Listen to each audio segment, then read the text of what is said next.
आज रोजी 10वीचे निकाल लागले असता चांगलं वाटलं. 10वी मी उत्तीर्ण झालेलो आहे आणि 54.20 असं माझा पर्सेंटेज बनलेला आहे त्याच्यात. हे जे युवा पिढी जे आज डिप्रेस होऊन बसलेली आहे त्यांच्यासाठी हा अति महत्त्वाचा संदेश आहे की त्यांनी या शिक्षणाच्या बाबतीत कधीही मागं राहू नका. शिक्षण पूर्ण करा, शिक्षणाच्या गरजा पूर्ण करा. अशिक्षित माणसाचं नाव शिक्षित माणसापेक्षा कमीच असते. शिक्षण झालेल्या माणसाचे महत्त्व समाजामध्ये जास्त आहे. शिक्षणाचे महत्त्व हे पटवून घेण्यासाठी तुम्हाला थोडीफार मेहनत घ्यावी लागेल. तुम्हाला इतके दिवसापासून कसं काय सुचला? तुम्ही 10वा वर्ग नापास झाले होते पहिले आणि आता कसं काय तुम्ही एवढा वयाच्या 47व्या वर्षी तुम्ही परीक्षा दिली?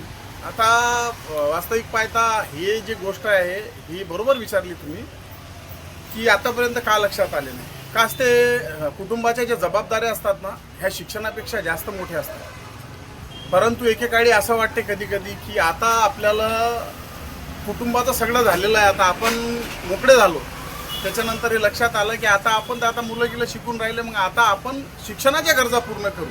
आतापर्यंत आपण जे आपल्या घरच्या जबाबदाऱ्या होत्या पूर्ण केलेल्या आहेत. परिवारात कोण कोण आहे आणि मुलं काय करतात?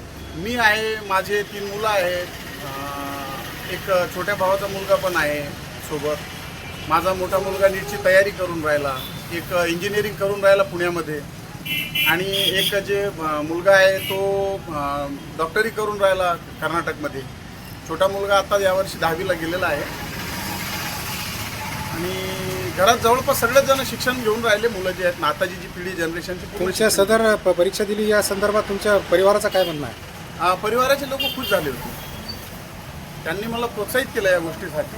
आणि त्यांना सगळ्यात विशेष महत्त्वाचं म्हणजे आता हे जे रिझल्ट आलेले आहेत, हे जे आता निकाल आलेला आहे, याच्यासाठी आमच्या घरचे किंवा माझे मुलं आहेत हे फार उत्सुक होते की बाबा रिझल्ट लागते काय, पास होतात की नापास होतात, याबद्दल त्यांचे म्हणजे वेगळे मत होते.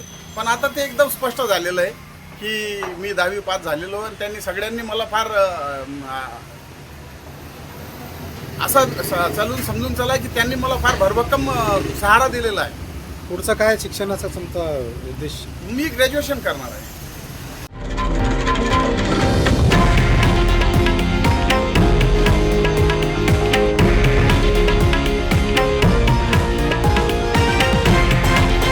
हे आहे देशातील नंबर 1 न्यूज नेटवर्क आणि आपण पाहत आहात TV9 मराठी, एकमेव.